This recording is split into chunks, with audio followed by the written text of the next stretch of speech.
take shit. I got no love for the fakeness. If you wanna play tough and wanna hate this, I'll always show up.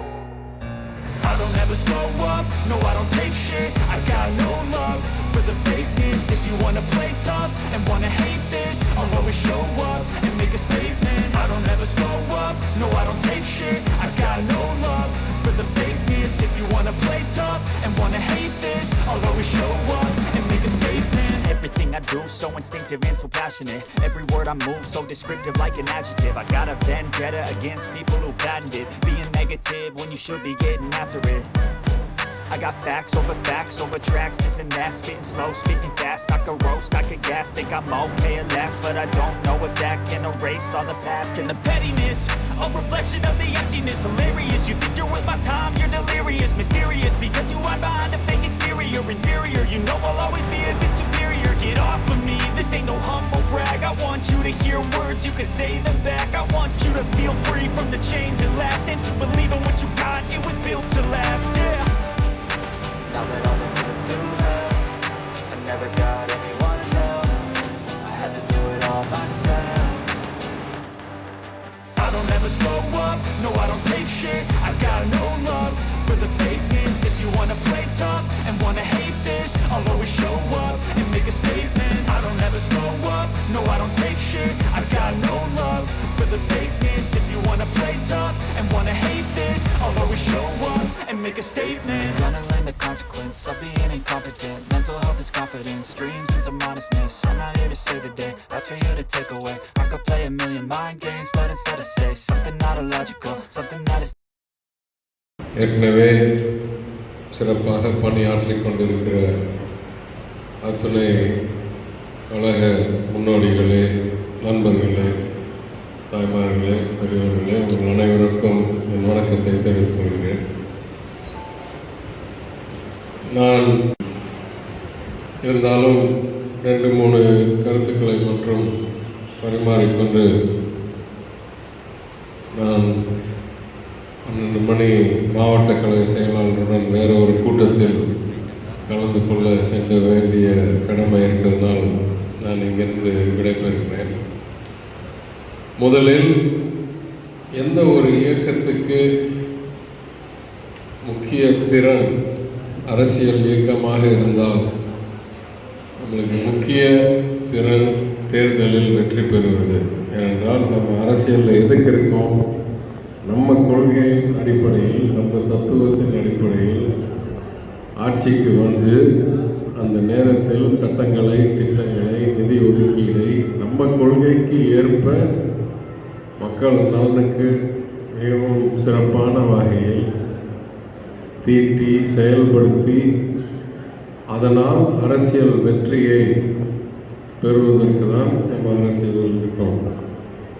அப்போது தேர்தல் வெற்றி பெறுவதுதான் ஒரு அரசியல்வாதியுடைய உண்மை சக்தி. யாரெல்லாம் poster அடிப்பாங்க, பெரிய கூட்டம் கூட்டுவாங்க, விளம்பரம் போடுவாங்க, இதெல்லாம் நிரந்தர சக்தி கிடையாது. நிரந்தர சக்தி தேர்தலில் ஜெயிச்சு கொண்டே இருக்கிறது தான் நிரந்தர சக்தி. அந்த அடிப்படையில் மதுரை மத்திய தொகுதியை பொறுத்த வரைக்கும் 2016 நான் தேர்தலில் பங்கேற்றதிலிருந்து இன்றைய வரைக்கும் தோல்வி என்ற வார்த்தையை காணாத தொகுதி நம்ம தொகுதி. 2016 மாநில அளவில் சுமார் 1% நம்ம கழகம் வாக்கு சதவிகிதத்தில் பின்தங்கியிருந்த சூழ்நிலையில் மதுரை மத்திய தொகுதியில் 4% சுமார் வெற்றி பெற்று மாவட்டத்தில் இருக்க 10 தொகுதிகளில் 2 தொகுதிகளில் வெற்றி பெற்றோம். அது மாநகரத்தில் இருக்கிற 4 இந்த ஒரு தொகுதியில் மட்டும் வெற்றி பெற்றோம். அதற்கு பிறகு 2019 பாராளுமன்ற தேர்தலில் வேறு எல்லா தொகுதியை விட, பாக்கி 5 தொகுதியை விட கூடுதல் வாக்கு சதவிகிதம் நம் கூட்டணி கட்சி வேட்பாளருக்கும் இருக்கிறதுலேயே சிறப்பான வாக்கு வித்தியாசத்திலும் வெற்றி பெற்றோம் மதுரை மத்திய தொகுதியில்.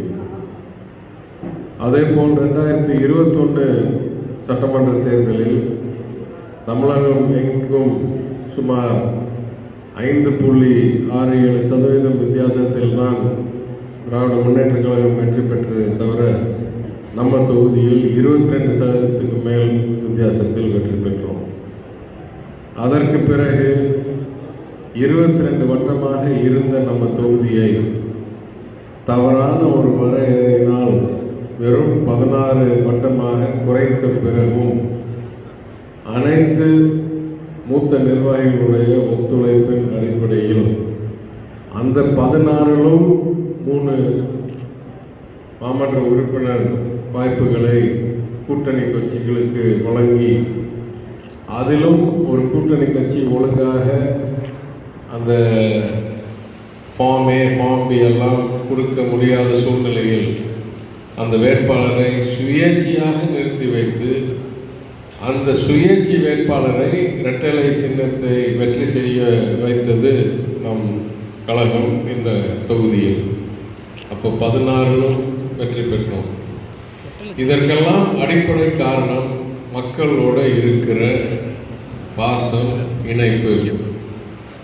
ஏற்கனவே மாவட்ட கூட்டத்தில் நான் கூறியிருக்கிறேன், வேறு எந்த தொகுதியிலும் 8-9% மேலே வாக்காளர்கள் திமுக உறுப்பினர்களாக பதிவு செய்யவில்லை. நம்ம தொகுதியில் ஏற்கனவே 21ஆம் ஆண்டு அட்டையின் அடிப்படையிலேயே சுமார் 14-15% வாக்காளர்களாக பதிவு செய்யும் போது வேறு எந்த தொகுதியிலும் செய்யாதது வாக்காளர் அட்டையை வைத்து சேர்த்ததனால் இன்னும் ஒரு 14,000 பதிவு செய்தார்கள். அதில் ஏற்கனவே 5,000 ஒரிஜினல் அட்டை வைத்திருந்தார்கள். எனவே கூடுதல் 9,000. அப்போது இன்றைக்கு ஏற்கனவே சுமார் 18% வாக்காளர்கள் உறுப்பினர்களாக இருக்கிறார்கள். இன்னும் தலைவருடைய கட்டளையின் அடிப்படையில் சுமார் 41,000 வாக்காளர்களை சேர்க்க நம்மளுக்கு கடமை இருக்கிறது. இந்த 41 வாக்காளர்கள் பகுதி பகுதியாக, வட்டம் வட்டமாக, பூத் பூத்தாக வகுக்கப்பட்டு ஏற்கனவே இருக்கிற சக்தி வாய்ந்த இடங்கள் எது, ஏற்கனவே பலகீனமாக இருக்கிற இடங்கள் எது. உண்மையில் எந்த ஒரு வட்டத்திலையும் பலகீனமாக நம்ம இல்லை என்றதான் உண்மையை தவிர ப்ரொபோஷனலாக எங்கே கூடுதல் கம்மி என்பதை அடிப்படையாக கூறுகிறேன். அது இல்லாமல் 2,287 பூத் கமிட்டி உறுப்பினர்கள் நம்ம தேர்ந்தெடுக்க கடமைப்பட்டிருக்கிறோம். எப்பயுமே வேறு எந்த தொகுதியை விடவும் தலைமை கூறியிருக்கிற விதிமுறைகளை தாண்டியும் சிறப்பாக தகவலுடன் தொழில்நுட்பத்துடன் செயல்படுற பழக்கம் நம்மளுக்கு இருக்குது. அந்த அடிப்படையில் இதையும் சிறப்பாக அனைவரும் ஒத்துழைத்து செய்வீர்கள், உடனின்று செய்வோம் என்று நான் கருதுகிறேன், விரும்புகிறேன், நம்புகிறேன். அந்த அடிப்படையில் இங்கே நம் தொகுதி பொறுப்பாளர் சில ஆலோசனைகள் வழங்கினார் போன முறை. அதாவது சிறப்பாக செயல்படுறவங்களுக்கு பரிசு, முதல் இடம் பெறவங்களுக்கு பரிசு என்றெல்லாம் ஆலோசனை வழங்கினார். நான் அன்றைக்கு கூறினதை இன்றைக்கும் கூறுகிறேன். பொறுப்பாளர் அவர்கள் எதை அறிவித்தாலும் அதை நிறைவேற்ற நான் தயாராக இருக்கிறேன்.